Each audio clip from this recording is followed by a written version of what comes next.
Conor McGregor's appeal in the Court of Appeal was to commence this morning. It did commence, but it got off to a bad start, to put it very mildly.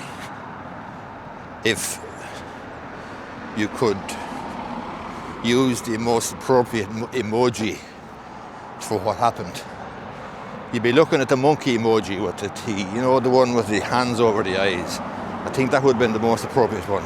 Was going to introduce new evidence, and the new evidence was from neighbours of Nikita Hand. And the evidence that the neighbours were supposed to give was along the lines of the night in question when Nikita Hand was partying with Conor McGregor and so forth, that when she came home in the early hours then of the next morning, I presume, the evidence was going to be from Nikita Hand's neighbours. Samantha O'Reilly, I think the lady's name is, and her partner. They were to give evidence, sworn evidence, that they saw Nikita Hand being physically beaten by her then partner. Now, Nikita Hand, to be absolutely clear, has responded to that claim that she cannot understand why they are telling lies. So, to be absolutely clear about it, Nikita Hand says that that allegation that she was beaten by her then partner when she came home after partying with McGregor, she says that was complete and total lies, BS. And so McGregor's legal team had made an application to the Court of Appeal to introduce this evidence. There's the train across there now. See it there in the distance. McGregor's legal team had made an application to the Court of Appeal to introduce this new evidence. This new evidence would have been very, very important, would be crucial, because it might explain why, when Nikita Hand was examined by the medics, by the sexual assault unit in the rotunda or wherever that occurred, that any beating that she would have got from her former partner would explain her bruising and so forth. And this was the justification for the introduction of this evidence.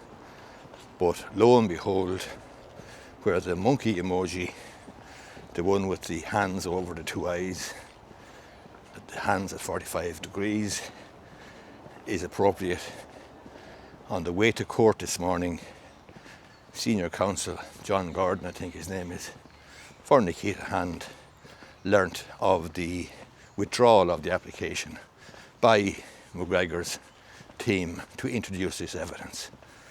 And so he was, to put it mildly, taken aback and basically told the Court of Appeal that this wasn't good enough, that his client had been put through the ringer, that there was plenty of comment online and in newspapers and so on about this claimed or purported new evidence.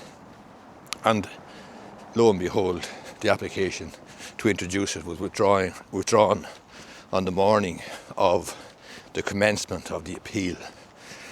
So John Gordon actually opposed the application and looked for an apology for Nikita Hand about the way she had been treated in this respect. Now, I'm not sure whether she's getting an apology or not, but the Court of Appeal took the view that there wasn't much point in trying to force McGregor to bring forward evidence if his application was to withdraw the application to bring forward this evidence.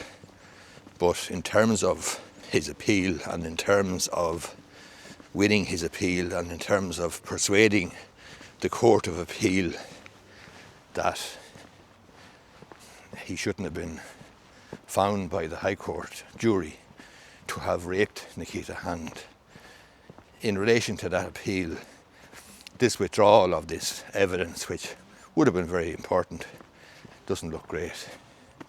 In fact, if you played football or hurling, it's nearly the equivalent of lining out in an All-Ireland semi-final or final. And before the whistle is thrown in, or the ball is thrown in, thrown up all over yourself. You mightn't lose the match, but Jesus, it's not a great look. It doesn't look great. So that is the situation. I'll have a look at it in a little bit more detail, and I'm going to rely on the reporting from the Irish Times by Mary Carlin. I'll do that when I go down here. This appeal is Conor McGregor's appeal against the finding of the High Court, the Civil High Court, or High Court Civil Court, the jury there, that he raped Nikita Hand. So this is Conor McGregor's appeal to the Court of Appeal against that finding by the High Court jury.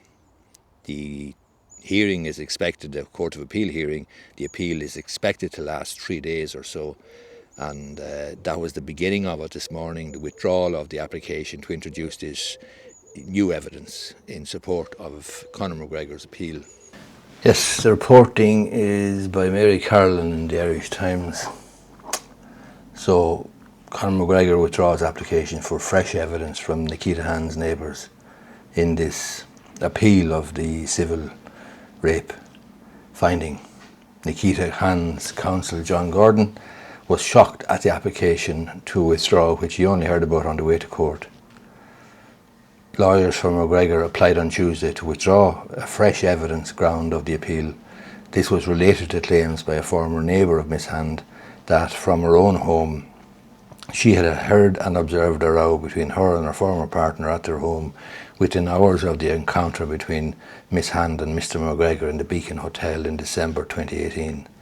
Miss Hand, as I've said already, has ascribed the name or the claims by her former neighbour Samantha O'Reilly as lies. Senior counsel then, or King's counsel for Conor McGregor, said the application to withdraw the application to admit the neighbour's evidence arose from consideration of law which indicated that the evidence of a former Northern Ireland state pathologist, Dr. Jack Crane, was not admissible. So Mark Mulholland, King's counsel, to be clear, is indicating that the reason for the withdrawal of this application was that it arose from the evidence of a former Northern Ireland state pathologist, Dr. Jack Crane, which was not admissible. Senior counsel for Nikita Hand took exception to this because he saw this as a mealy-mouthed way of trying to get out of a straightforward enough situation. The evidence of Dr. Crane was, in his view, necessary to corroborate the evidence of Miss O'Reilly and her partner Stephen Cummins, counsel said. But John Gordon for Miss Hand said he was shocked at the application to withdraw, which he only heard on the way to the court. He said this was totally unacceptable, and he said the court has to give leave or permission to withdraw, and he was opposing the application. He said that Nikita Hand was put through the ringer yet again in this application and in the newspaper world where the application had been reported. She had answered the claims made by Miss O'Reilly and Mr. Cummins by saying simply that they were lies.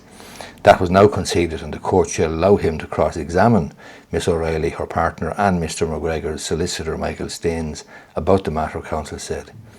Mr. Gordon indicated that there might be an issue about referring matters to the Director of Public Prosecution for consideration of perjury proceedings. The judge, Mr. Justice Brian O'Moore, one of the 3 Court of Appeal judges, said that he was bemused by Mr. McGregor's side's application was a kind way of putting his view on the matter, and his colleague, Miss Justice Isabel Kennedy, said that she shared her colleague's view. After considering what the court described as a last-minute application, they said that McGregor's side could withdraw their motions to introduce the evidence of Miss O'Reilly, Mr. Cummins and Dr. Crane. Mr. Gordon, John Gordon for Nikita Hand, asked would Mr. McGregor's side consider offering an apology to Nikita Hand over the matter. Remy Farrell, senior counsel for McGregor, said that would be addressed by Mr. Staines in due course.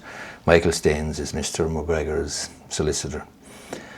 So Miss Hand was accompanied by her partner, Gary Foy, her mother, her cousin and some friends, and she was in the Pack Court for the appeal hearing in the 4 courts.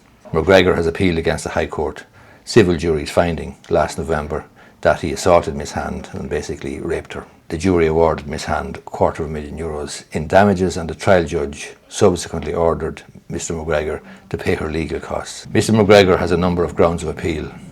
They include claims over the conduct of the 12-day hearing by Mr Justice Alexander Owens. Some grounds focus also on whether the trial judge erred in directing the jury be asked to answer whether or not Mr McGregor assaulted Miss Hand rather than sexually assaulted her.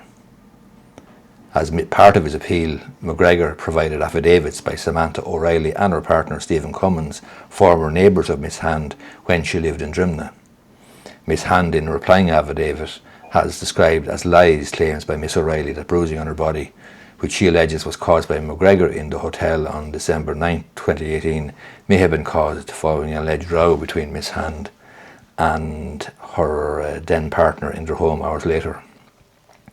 In Miss Hand's affidavit, she said her then partner Stephen Redmond did not assault her on the night of the 9th or the 10th and never assaulted me in the course of our relationship or since. She and Mr Redmond had a verbal argument downstairs in their house that night, a recording of which was played during the High Court case, but that was not so loud that Miss O'Reilly could have heard it. So before Tuesday's development, before this morning's development, the appeal court was asked to decide during the full hearing of the appeal whether the affidavits from Miss O'Reilly and Mr Cummins sworn last January are admissible. That application is now out the window. It was also due to decide whether an affidavit from Dr Crane was admissible. McGregor claims that a report from Dr Crane, who was asked by the McGregor side to review material from the trial, is supportive of the credibility of the claims made by Miss O'Reilly and Mr Cummins. Miss O'Reilly alleged that on the night of December 9th or 10th, 2018, she had observed from the upstairs window of her house a row between Miss Hand and Mr Redmond. Miss O'Reilly said she inferred from the movements of Miss Hand's body that Mr Redmond had assaulted her on the ground. Mr McGregor has persistently denied he assaulted Miss Hand and claims the new material came into his possession after the High Court case and provides a plausible explanation for bruising on Miss Hand's body, and that's why that evidence was so critical. The extensive bruising seen on Miss Hand's body when examined by a doctor in the Rotunda Hospital the day after her encounter with the mixed martial arts fighter was significant evidence in the High Court case, and Gardaí took photos of the bruising on Tuesday, December the 11th, 2018. An appeal by Mr Lawrence against the trial judge's refusal to order Miss Hand to pay his legal costs of the trial will be heard alongside Mr McGregor's appeal. The jury was told by Mr McGregor that he had paid his friends and Mr Lawrence's costs for the High Court hearing. Hope you find the video useful. If you do, hit the thumbs up button down below. Thanks a lot.